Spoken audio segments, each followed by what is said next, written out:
Okay, so let's see. Any on the homework or any guys have any questions or anything? Yeah.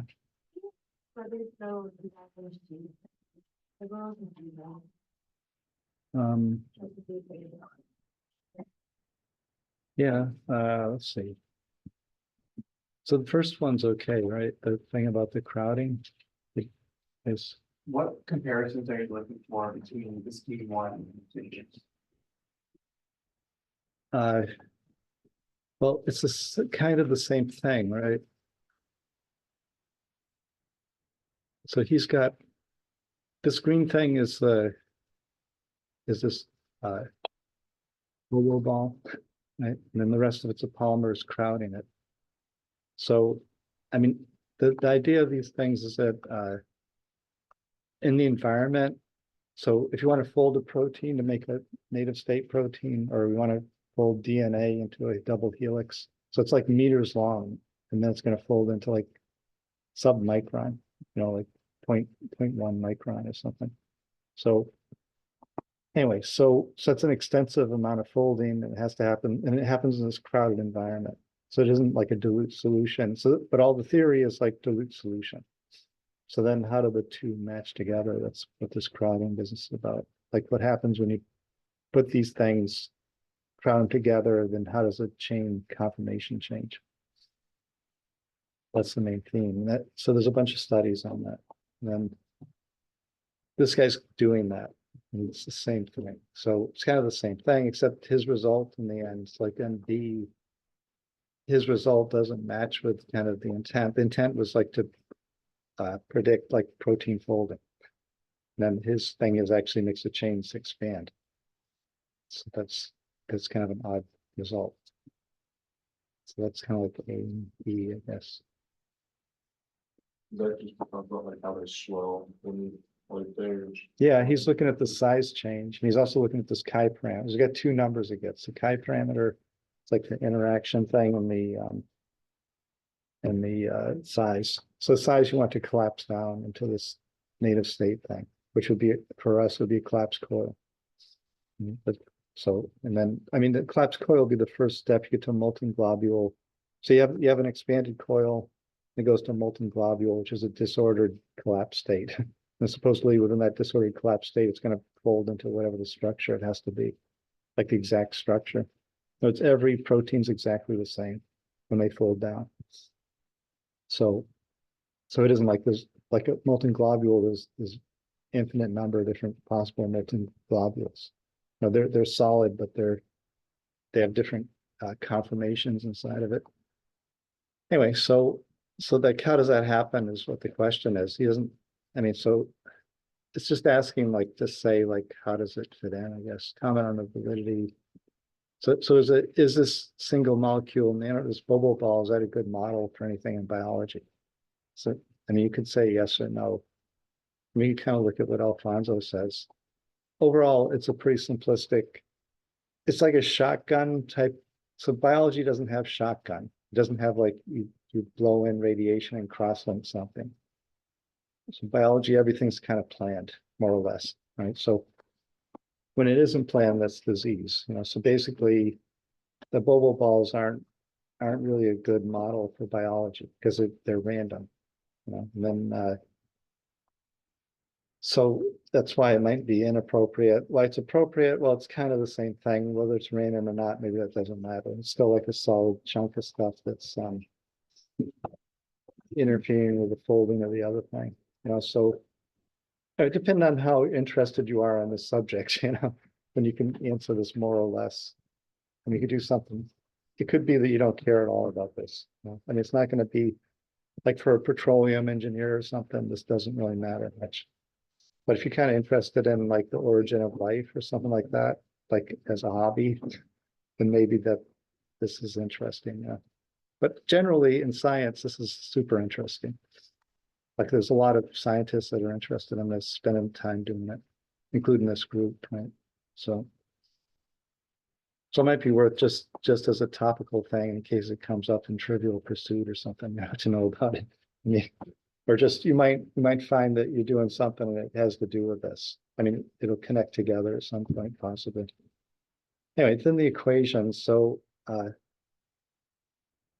he's got the structure factor and the form factor.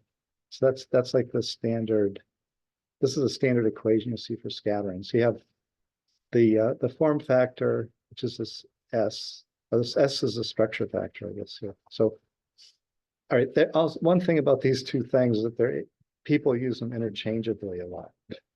You know, so it's kind of, it makes it more confusing, but it's actually a pretty simple idea. Like you have, say you have balls, right? So the ball has a structure factor. In other words, the scattering function for a ball, a sphere, right? And then basically because the sphere has got a fixed size, so at some point that vector R is going to match the diameter of the ball, and then you have like a cutoff point where this R's can't fit in the ball anymore. So whenever you have a cutoff point like that in scattering, that gives rise to peaks. So if you just have spheres, you'll get peaks, even if they aren't crystallized, because they're perfect spheres. Just like if you have a protein in a native state, you get a bunch of peaks. If it's floating around in dilute solution, it's not crystallized. So anyway, so once it crystallizes, like once the protein crystallizes, and all those little, say, key-shaped objects are perfectly oriented exactly the same within the crystal. So there's a repeat of the key, and like the whole of the key, the whole of the key, the whole of the key. Each part of it repeats in space, following some kind of pattern where there's planes basically of atoms. Right, and that gives rise to Bragg peaks, diffraction peaks. So that would be the structure factor. So P of Q would be the sphere floating alone, which has peaks. And S of Q is another set of peaks that it's superimposed because those structures repeat in space, and you get kind of reflections off the planes of the crystal, right? So S of Q is usually the diffraction pattern. So if you're doing diffraction, so P of Q has structure, say if you have one atom floating in space all alone, well, it has a scattering pattern, but that scattering pattern ends at a really high, like the structure of that scattering pattern ends at a really high Q because it's a really small size. It's going to be like an angstrom. So that's way out Q of like 20 or something, right? So that's called the atomic form factor. So that would be this P of Q. Then all that you see, and then once you get to lower Q, it goes flat. Just get a flat number, and that's like the density fluctuations of that atom in space, right? So that's just a constant number. That'd be like inverse of the compressibility of the atoms in space. Once they form a crystal, so that would be P of Q, the atomic form factor. And then once they form a crystal, then you get the diffraction pattern, which is S of Q, right? So there's these two distinct things, what the thing is, and then how it's arranged. Those two things give rise to the intensity that you get. And so that's kind of the parent equation of scattering or diffraction. So anyway, so if you're in the case where you're looking at structure, then you say S of Q is 1, it's not ordered. And then P of Q is everything. In the case of crystals, you say P of Q is 1 and then S of Q is everything. So that way you can choose between the kind of things you're looking at. If you happen to have something that's got structure and order at the same size scale, then it's more complicated. Right? So then the pattern isn't that easy to resolve. Anyway, so he's saying S of Q is 1. So he doesn't even need to give this equation. He just gives it. And then he gives this thing, which is kind of like not decipherable, right? So, but I'm saying that he says even that for Gaussian chains, when this thing reaches 1/2, this new number, which is 1 over df, reaches 1/2, so df is 2. So it's like df over 2. So you say, and like the two arguments are a and b. So a is df by 2.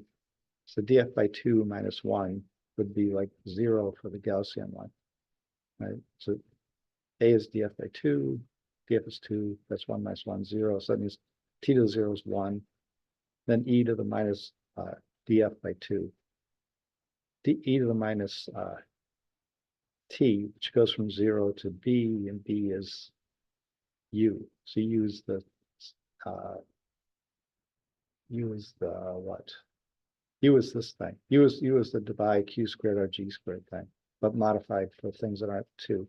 So if this is, the Debye thing is 2, it's 4 plus 1 is 6. And then Oh, on 1 over nu, so this would be 1 plus 1 is 2, and then 2 plus 2 is 4. Or 1 plus 2 is 3, times 2 is 6. 6 by 6 is 1, and this thing gives you the Debye thing, q squared r g squared for u. And then this whole thing will fold into the Debye equation that we had in class. If you let's see, which is sides 2c, right? Yeah, here. So that's our G business. Got found this. Not the right place, but so this equation, but it'll turn into this equation. So capital Q, he calls small q capital Q, and capital Q he calls. So I don't know why he came up with like a different nomenclature. Capital Q he calls U. So in these notes, and then like everywhere else in the world, so capital Q is capital Q. He calls it small u, and he calls small q capital Q. So actually, the way Debye did it was a little confusing because he's swapping Q and Q. I mean, but basically, that's how it is. So anyway, that's the equation you want to get, which is relatively simple compared to his equation. Right, and again, his equation comes from Benoit. He cites Boulomb-Hamuda, but basically this equation comes from Benoit in the 1950s. But Debye wrote his equation, and Benoit figured out for branch things he did this, and he did it just as a little note. He just made a 1-page paper to give this, right? And it never really reached much prominence, except it's an important paper, but it's never really been that recognized. Benoit and Julia Higgins wrote a book on scattering too, like in the late 90s, I guess. So Higgins is like a knighted scientist in the UK, female polymer person. So she does scattering stuff. So her and Benoit wrote a book, something about polymer scattering for whatever. So some of this stuff is in that book too. So yeah. So like a little later in that paragraph, it says like the Debye intended like into when that 1 over df is half. 0.5. Yeah. So if we plug in 0.5, we should be able to get Right. other equation That's on exact, 0.5. and it works. Yeah, Okay. that works fine. You can get that. This integral, I think, becomes trivial at that point. So b is capital U squared. Yeah, so the integral of an exponential is an exponential. So this integral exponential gives you exponential of the same thing, and then you have to do, anyway, integral exponential is exponential. So this thing would just give you a number, like an exponential of b. Right? It'll give you exponential of b, exponential of 0 is 1. So this will give you exponential of b minus 1. 1 minus exponential of b. Exponential of minus b, and b is this q squared of g squared, which is, so that integral, this gammas will all turn into that, exponential 1 plus whatever, 1 plus exponential minus q will come out of that gamma thing. And then it'll work out. Like if you do that, it'll just work out. That's the trivial part of this thing. That yeah, so that's question B. That's pretty easy. That should be pretty easy. And then C is more challenging because you have to take this weird equation and try to figure out what happens when Q goes to 0 with a random, not a df of 2, but any df, It's like when QRG goes to infinity, or when it goes to 0, and then how does it, and it has to, when it goes to infinity, it has to go to this power law thing. It has to be Q to the minus df, small q to the minus df.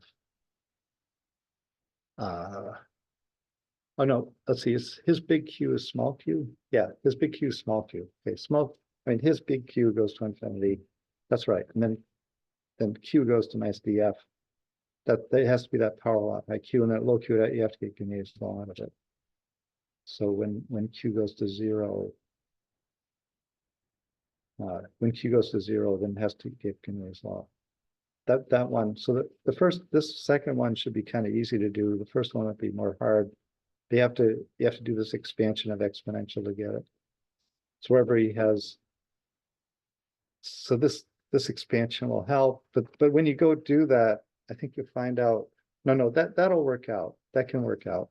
The last thing is to say this RPA, which I was gonna try to do today, but I don't know if I'll have time to, but actually I should just do that today because it's a question, right? So after this, I'll just do the RPA, show you how that works. But wait, RPA is gonna be there you have the two you have the big markers on the oops.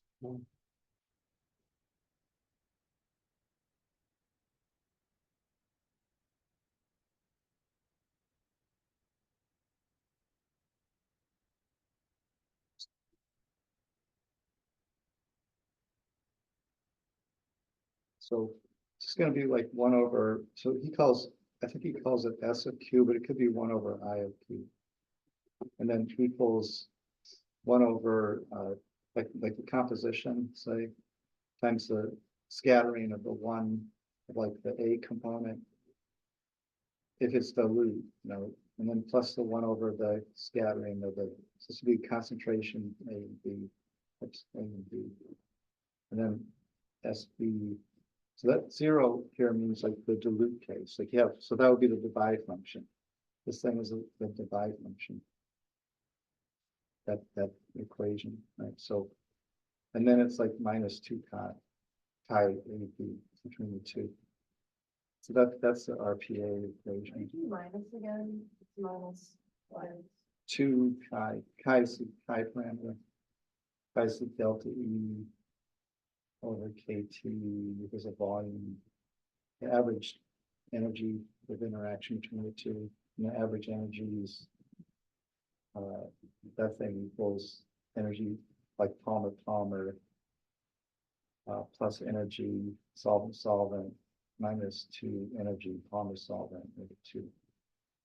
That's the average, like the average interaction energy. Let's say you have a grid and it's got like polymers and solvents in it. And you're going to have like energy of interaction between polymer solvent, energy of interaction between polymer, and then there's solvent polymer interaction, and then solvent interaction. And so this is from Hildebrand. It's like the original not regular solution model for systems. Right? So, right. So this and 1 over IQ are kind of the same. There's a constant in between. Right. So that's kind of how his complicated. So he gives us. So this is his form factor, and then oh yeah, sorry. Got this really mild like cold going on. It's like hanging on. Maybe it's allergies. I don't know. But anyway, that's his form factor. And then he says structure factor is 1, but basically, so he goes through all this. So he gets this crazy RPA structure factor thing, right? That's got to do with. So if it was binary, it would be the thing I showed you. So if it was just like 2 things, if he had the bubble balls and the polymer mix, that's all there was 2 things. Then you're all set. It's that inverse sum. When you put those 2 things into a solvent, then there's this problem that you have like actually 3 chi parameters: the bubble ball, the solvent, the polymer, the solvent, and then the bubble balls and polymer. Those 3 binary interaction parameters. That means instead of just 1 bubble balls and polymer, you have these 3 things you have to consider. And then if you believe Hamuda's derivation of this thing, you end up with this kind of mess, right? So then, and you can't analyze it again, because when you look at the curve, there's 4 numbers you can get. The power law is 2, and the Guinea has 2. So there's 4 total numbers you can get from any one of these curves. So you can't get 3 chi parameters, 2 RGs, and that actually could be 3 RGs, and then 3 contrast factors. And one of the 4 is a contrast factor. So that would be like, whatever, 9 parameters. So you have to limit it down. So he limits it down by, first he measures a bubble ball and says it doesn't change.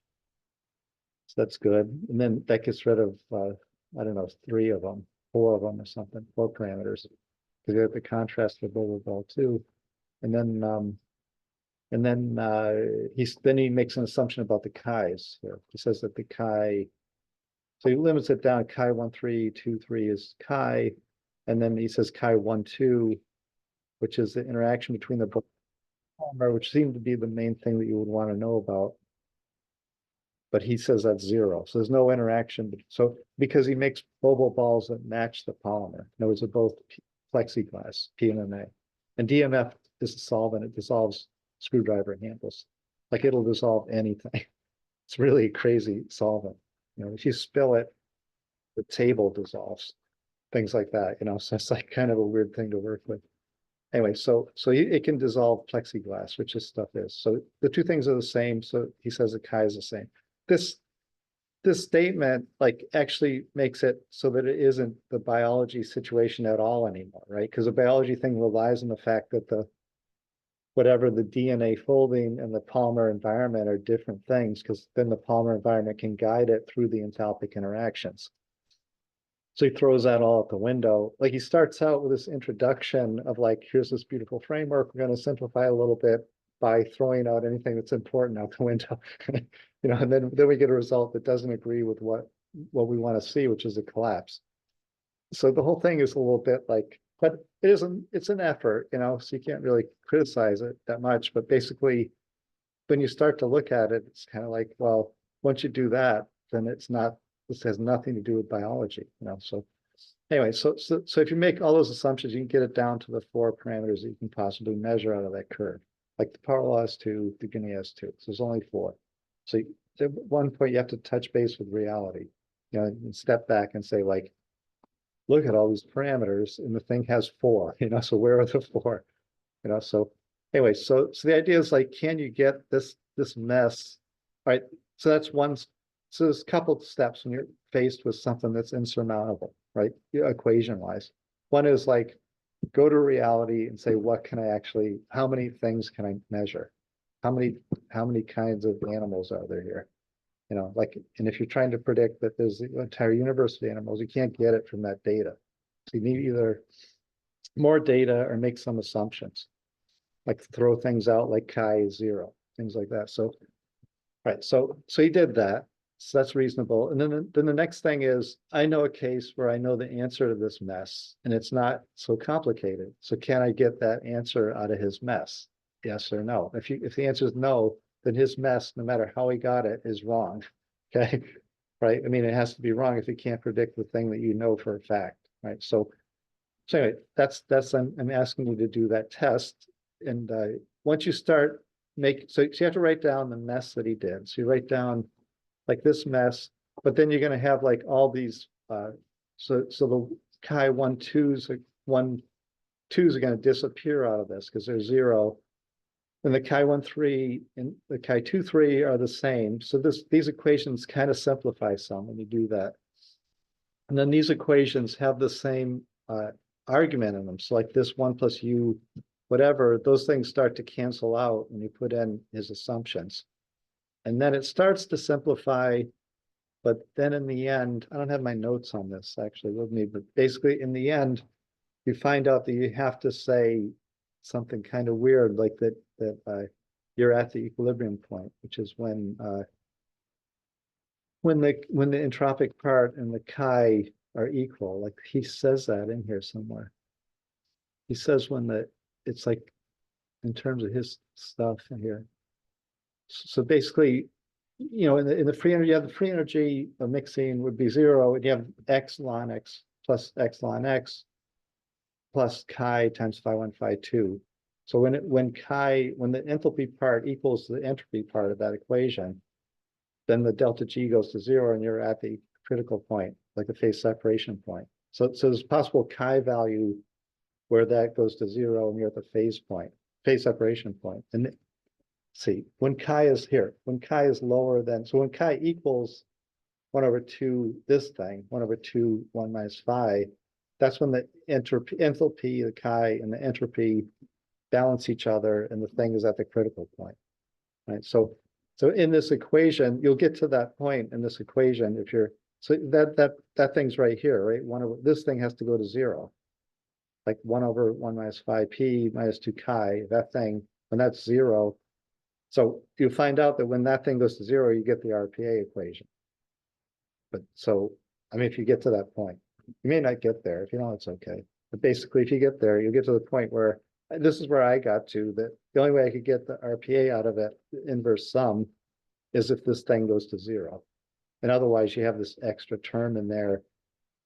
So there's something still missing from the operation. So maybe it's true, maybe it's not true. I didn't really get a warm and fuzzy feeling from this equation. There seems to be something still messed up with it. But Where is the base RPA equation we're trying to get back to? he doesn't give it, but it's over here. Oh. Yeah, it's over here. It's like this equation. Oh, no, not that guy, not that guy. No. That's the form factor. The base RPA is like down. Wait, let me remember what slide number that was. I'm gonna go back here. Slide 91. And I remember that. I just write it down. This thing's like kind of a mess. The RPA is like here.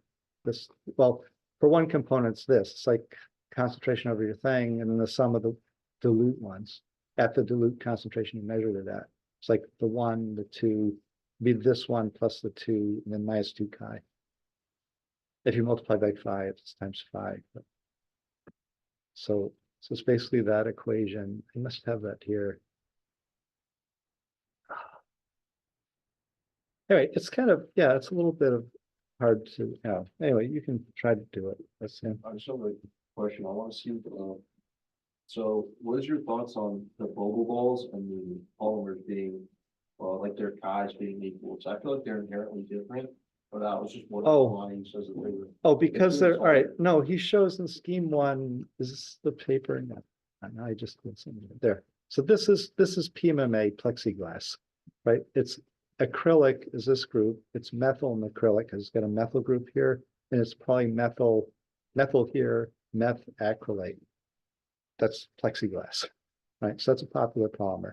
Then he sticks on this group because, so this is also an acrylic group, and it's got this acrylic crosslinker, and then he uses raft to polymerize this thing, that protected free radical thing. So it's going to pop like that bond with that double bond, and then bond it into trifunctional crosslink sites, but only for those monomers. And he only puts a few of those in. So it's mostly PMMA.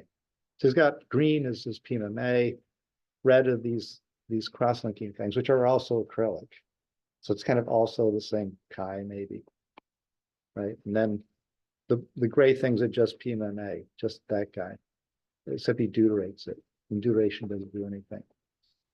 It's like when you neutron scattering, that paints, that'll like give you red. This supposedly matches with the solvent, and then you can just see the bubble balls or something like that. Right? So you can make it invisible if you get the contrast right on these. But the deuterium and hydrogen have the furthest contrast difference of any materials. In fact, deuterium's contrast is negative. The hydrogen's negative. It's like a negative index of refraction for neutrons, and hydrogen's positive. So the difference squared is like a huge number. So basically, even though they're chemically identical, it makes the thing light up. So I mean, you'll see deuteration is used in IR too, because it doubles the mass of the thing that's swapping around. Like if you have a bell that's bigger, it rings at a lower frequency. It's basically the IR is this kind of bell ringing thing. And in NMR, it's used because it impacts the way the nuclear spins interact. So you can use deuterium to kind of get rid of, if you're looking at proton NMR, deuterium you can't see. So you can make things invisible. So you'll see this deuteration thing used in NMR, IR, and neutron scattering. It's kind of a popular technique, but anyway, so they are kind of the same. He's got a pretty valid argument that they're the same, I guess. I mean, the density is different. I don't know. It's hard to tell. So, but basically he says it. And he doesn't have any choice either. That's the other thing. So if you want to analyze it, you have to make that assumption because he doesn't have enough parameters. Or you could calculate the chi parameter if you wanted. And you could do that too. All right, so any other, you guys are so comfortable with this now, or it's like, just try to do it, see what you can get. I mean, if you fail, it's all right, but yeah. solubility, we know that like for the thing.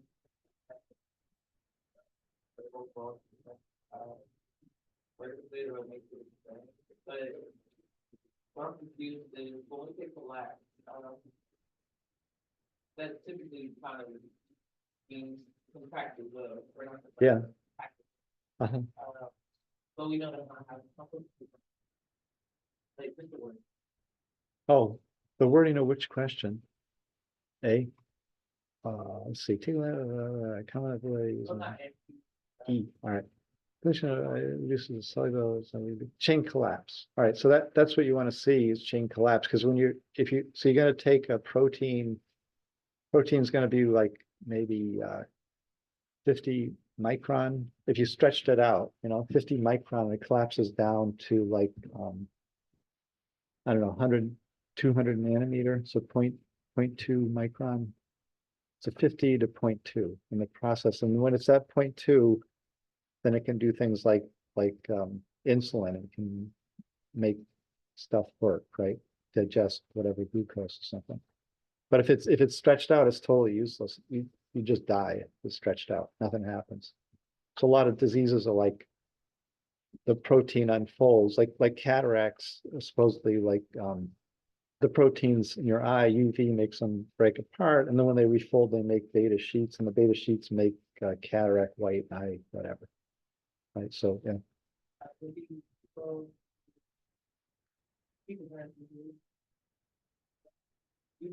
Picogram for what? Oh, the dilution? You mean when it's dilute? It's like 1 milligram per ml or something like that. No, it's not so dilute. I mean, you can figure it out by the size of the chain and get the volume and then the mass of the chain. So that's going to be your concentration. If you're below that, so it ends up being one meg per ml. That's about it. So it's no picoliters. You don't need anything small, really. I mean, it's just, you have to just be below that, and you can see it through the scattering stuff. So does that answer? I don't know if that answers, but basically you want to see the collapse. That's the thing that's interesting. And then how that happens is like the thing that's the main game. All right, so get rid of that then. This is other stuff, but all right, so this thing, I wanted to just, maybe I'll just go through the RPA thing, if I can find it here. Wait, all right, so this thing, so this is actually pretty fast, I think, to do. So you got to, oops, what did I just do? I think I clicked the wrong thing. That's 2. I want. What thing is it? 91. There's 2 sets of slides. How do I get to 3? Have this thing. Oh, I should have written down what number this was at. Yeah. That's not it. Looks like that. Yeah. This was missed. All right. So see if I. So basically, this has to do with what they call linear response theory. So don't exactly get excited about that, but basically free energy, so Gibbs free energy. So if you want to say you have a field, like this is probably the best place to start on this. So you have a field, and then so it could be an electric field applied to a polymer solution, say a polymer solution of 2 polymers, and one has charges on it, one doesn't. So the electric field only affects one of them. That's kind of the way things work. So anyway, so you have the field, and that's going to have to do with the field's affected by the concentration of this thing called a modulus. So it's like so it's called a modulus because it's an analogy and mechanical to this thing too. And then the compliance would be the susceptibility. So if you say, how does the field affect the concentration? And the concentration means like in a local area. Like in other words, you put a field on, and then the charged polymer is going to move around, right? And they're moving around at different size scales in different ways. Like the monomers are moving around a certain way, the whole polymer chain is moving around a different way. So basically, there's a wavelength, there's a size scale dependence, which is this K, which is Q. So K is a wave vector, but it's also Q. So it's an inverse size, the metric of the size. So the concentration changes with respect to some field that happens, right? And the field in the end, the field doesn't exist in the RPA equation, so you can use any kind of conceptual framework that you want for the field, because it will disappear in the solution of this thing. So you have this kind of equation. This is done first for let's see. There's a bunch of notes here. All right, so this is the same thing put the other way. So you have the fluctuation, the compliance, and the field, right? So, and then there's so there's a change in free energy is going to be the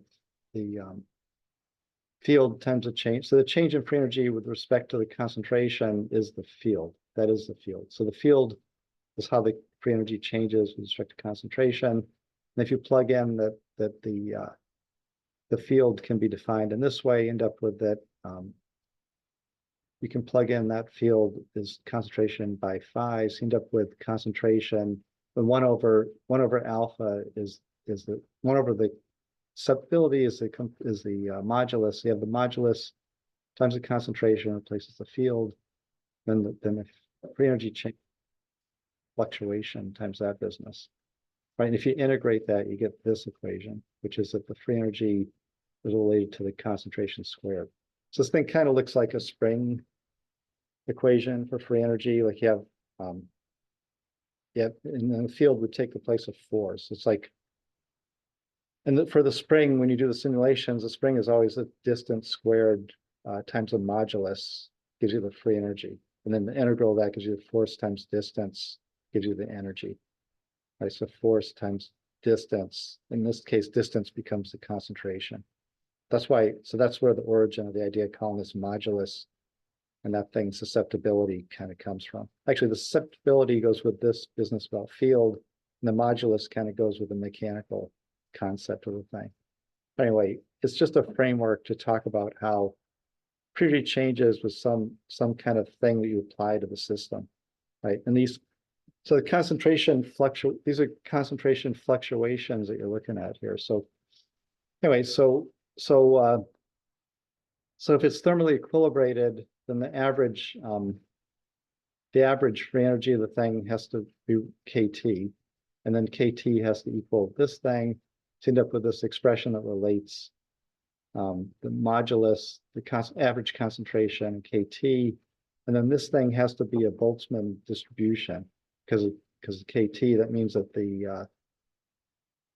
because this thing is a Gaussian and KT, then you can say that you can get what the average concentration fluctuation is by this Boltzmann analogy.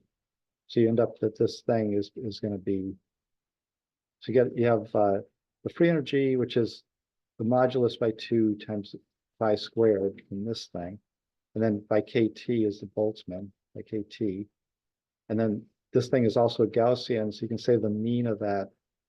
So the sigma squared of that is going to be KT by AK. So it means this thing has to be KT by AK. This mean square fluctuation, you can plug back in here. So that thing gives you this thing is this 2 alpha K KT. All right, so anyway, the origin of scattering is going to be this fluctuation. So you have the system with all these things and they fluctuate. So you have clustering and declustering going on.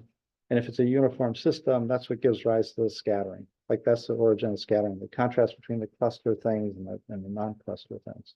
So this phi squared thing is actually the scattered contrast. And that's going to be this basically proportional to the susceptibility number times KT. All right, so basically if you have that, this is just kind of a framework to do the RPA in. Okay, so if you have all these equations, then you can go back and say, so say a system where there's no chi is 0, right? So it's called an athermal system. So in that case, since the field falls out of the answer, you can use any field that you want. So you have an A polymer and a B polymer mixed together, right? And they're going to intertwine with each other. You want to know what's the scattering once they're intertwined with each other in a single phase. So basically the scatterings, so you can say that this fields, you're going to apply a field to the system, and it's only going to affect the A polymers, because say the A polymers are polyelectrolytes and the B aren't. So only the A ones will respond to an electric field that you apply to it. So that means that the concentration of the A component is going to be the susceptibility of the A component if it's in a dilute condition, so lone, times this field, because you can't see the B, so that has to be true.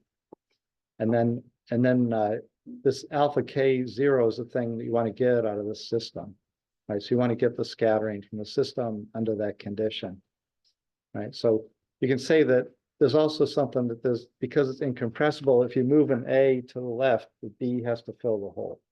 So any fluctuation in A has to be met with a minus fluctuation in B, otherwise you'd create space, right? So these things have to be negative. A and B have to be negative of each other. So there's only one fluctuation that you're considering. So just that. So that accounts for B and A. All right. And then the A, so the A is this thing. So then you say, well, if the B moved in response to the field, then there has to be some other field that acts on B. So you apply a field that only acts on A, the A moves out of the way, and that forces the B to move in. Right. So basically there has to be some idea of a field, like an invisible field or an internal field that's created because of incompressibility that makes the B thing move. And that's this phi K with an underline on it. And that internal field also, if the B moves away, then the A has to fill in. So that internal field also has to affect the A. So A and B both have to be affected by this thing that doesn't exist. That only exists because of incompressibility. Right. So then you can say that the flux of A has to be the structure factor of A times both of those fields, and B is just that one field. And these concentration fluctuations are negatives of each other. That means this thing has to equal that thing to the negative. So then you can just say this thing has to equal negative of that thing, and then you can solve for the internal field. And the internal field ends up being the field. And if you rearrange this, you get that expression. So these are the structure factors of the dilute polymers, A and B. So those are the Debye factors. And then this is the thing that you invented. This is the thing that you applied. This is the thing that arises. And then you can say, well, if I have that equation for this thing, and I know that the fluctuation is minus of that, because this is the B is minus of the, so minus the fluctuation, the structure factor of B times this internal field is a fluctuation. You can plug that in for that. Then I get this thing. And then if you go back and say that this whole cluster thing is actually the response to the system, that's the scattering of the system. So you don't need the field at that point, because all you're interested in is this zero, this guy, that alpha K. And that alpha K is this cluster. Right. So then you can say alpha K is that cluster. Then you can rearrange that and get 1 over alpha K is 1 over A and 1 over B, which is the RPA. So it's a little involved. It was developed for dielectrics. So Debye, the gens more or less invented this RPA equation, but he invented it for when he worked on liquid crystals, dielectrics, and polymers. And he did this for dielectrics first, he says, and then he applied it to polymers. So he developed this whole thing with the fields. That's why the susceptibility and the modulus and all that isn't natural with polymers, but the answer ends up being the same, this thing. Right? So that's kind of how it works. You end up with the 1 over the intensity measures, 1 over the other, 1 over each of the things summed. So there's no chi in this because at the beginning I said it's an athermal system somewhere here. I said there's no chi parameters. So adding the chi to it isn't that hard. So basically you say, instead of carrying around this kind of big chi term, you carry around this chi prime thing. So you just say, I'm going to take that grouping of parameters called chi prime. That's the thing that opposes mixing. So if it's negative, it enhances mixing. If it's positive, it opposes mixing. Right. So in opposing mixing, it's going along with the same way the field. So the field's like moving the A chains over to one side. pulling them together essentially. So opposing mixing. So these things have to sum. So if you want to have a thermal system, you add in this chi, just add it to the field. So the chi is just another field that's affecting the chains, right? So then you say fluctuation is this thing that you want times this business of the two fields, and then you can solve for phi k. Phi k is on both sides of this, so solve for that in terms of that, and then once you have that, we can plug in. Then you compare that with what you wanted before, which was, so let's see, I don't say it here, but it's back here. This equation one, so you had the phi k is alpha k, the thing you want, times this field. So so phi k is alpha k times the field is here, the field's there, they cancel out. So the thing you want is this thing, alpha k over 1 minus alpha k chi. If you take 1 over that, then you'd get just that expression, minus 2 kt chi, by plugging back in this thing from chi prime. So you'll get this expression out of it, which is the RPA for binary mixture of things. So it's a little involved. I don't know. It's actually just algebra to get to this, right? So it's kind of a straightforward algebra thing. I mean, it involves inventing these field things. So the fields have more relevance really in dielectrics than they do here. So the field is a little bit of a construct to allow you to do the algebra to get to this thing. So you don't need to exactly worry too much about the field. It's just a math thing to let you get to this in a sense. There is one twist to this thing though. So at some point, when you talk about the field, right? So the field isn't the kind of field where you have like a plus and a minus thing interacting with each other that have direction to it. Say you're going to form a crystal, then you have to have atoms that would attract and kind of form into a shape where there's a binary interaction between the atoms to form the crystal, right? This is the kind of field that it doesn't have that effect. You can't form a crystal with this field. This field can impact like the behavior of the clustering of the things, but it doesn't organize the stuff. That kind of field is called a mean field. And in scattering, when you run into a mean field, it's pretty simple because you don't have any peaks. So that if you look at let's see. So if you look at let's see if I can get into here. This is a good place. So if you look at this kind of behavior, like so we're using so we're looking at this is at different this is at a fixed temperature and then increasing the concentration. You're looking at the scattered intensity divided by concentration. So if nothing happened, they would all lie on top of each other. But as you increase concentration, so they all fall on top of each other at the high Q end with a small size. But once they interpenetrate with each other, then you see this dampening effect of the structure. So basically, as the rate of decreasing of this intensity, this reduced intensity with concentration, is a measure of this chi parameter, basically. Like how big is the osmotic pressure is driving this mixing of the things, right? So there's no peak. Right? So usually if you increase concentration, you expect to see at some point it would crystallize, but with the mean field, there's no peak. That's the bottom line. So when there is organization, like if you have colloidal spheres, and then you pack them together, then they form a hexagonal lattice, then you see like peaks showing up, right? But if you do the same trick, I'm not sure I do that here. If you do the same trick of plotting intensity divided by concentration, you'll see that the I naught number also decreases in that case. So you get a peak.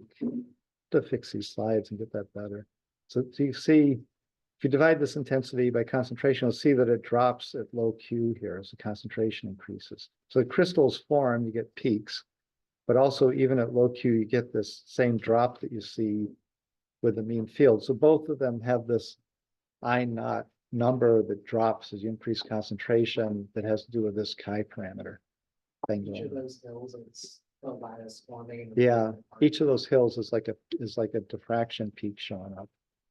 Yeah, so there's two different ways that you can talk about concentration increases and the interactions of things. One is a mean field way and one is specific interaction way. The specific interaction way is a lot more complicated. So the mean field, if you can go mean field, that's the way to go because you just have one number, this chi parameter. That's the regular solution model that you use for like solutions. So you can't, that model can't predict crystal structure, right? Because you need to have these local interactions in order to form the crystal. So it's much easier to use because it's just a one number, like a Hildebrand interaction parameter. You can just describe how it mixes with that. And you're usually looking for a critical point, but the way to think about it is like a fleece, where you have a disordered, so it gets concentrated, we have a disordered packing of the thing versus like a woven fabric where you have, as it packs, they both lead to a cloth. And from far away, you can't tell the difference between the two. But when you zoom in, you can see this thing formed crystals, has peaks in the diffraction, this thing doesn't. Right, so, and this thing's like simpler to deal with, and this thing's more complicated to deal with. So this thing, in order to talk about these things, you need to go to this Perkus-Yevik model, which is in here somewhere, this business. So you have to talk about how so you have the correlation function between the things in the system, and then there's like a binary correlation function, and then a collective correlation function. And the things are all like coupled in together through an integral equation. So basically, it gets dicey to try to talk about the thing you're looking for is defined in terms of the thing that you want to get. I mean, the thing you're looking for is defined in terms of itself and the collective correlations that you need to get. So I can talk about this next time more, the Perkus-Yevik thing I mentioned, but so anyway, that was a quick zip through the RPA equation, which you need to get for this homework, but I mean, you have the equation, but basically that's the origin of it. That business is it's from an appendix in Strobel's book it's on the webpage. So if you want to see the original version of that, let's see, where's the webpage here? So if you go down to Strobel,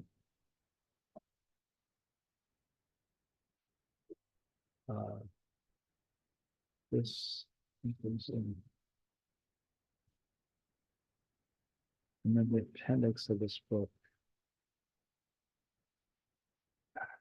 So he stuffs this in the appendix. I don't know why, because it's the best. If you go to read DeGen's papers on this, like you can't get it. And then when you find this, like, see here, this is the same thing, right? So it's like page 480 in that Strobel book. It's the appendix, especially the binary mixtures of block copolymers. So page 477 on for this. This is exactly what I just did. So basically that could help. There's a chi prime. I'm just following his thing. So you can look at that if you want. Like up to 477, up to like, don't do the block copolymer. The block copolymer part gets more complicated, but 480. So 477, 480 is basically the binary mixture RPA equation. No one, it isn't in any other book, so maybe because of the reasons that were obvious to you, basically it's kind of odd that it's really a pretty simple thing when you look at it. There's also, I mean, so if you want to know more about the linear response theory, like he's got chapters on that, too. So, and then how that relates to dielectric relaxation and stuff. Strobel's, I think he was a dielectric person too, but so there's a chapter in this on linear response theory that could be like an introduction to that appendix thing. But anyway, so next time I'll go through some more. Maybe I'll go through this again slower or something, and then I don't know. maybe talk about the Perkus-Yevik thing, and that'd kind of be it for scattering stuff, I guess. So anyway, so, all right, that's okay. If you have questions, email me after.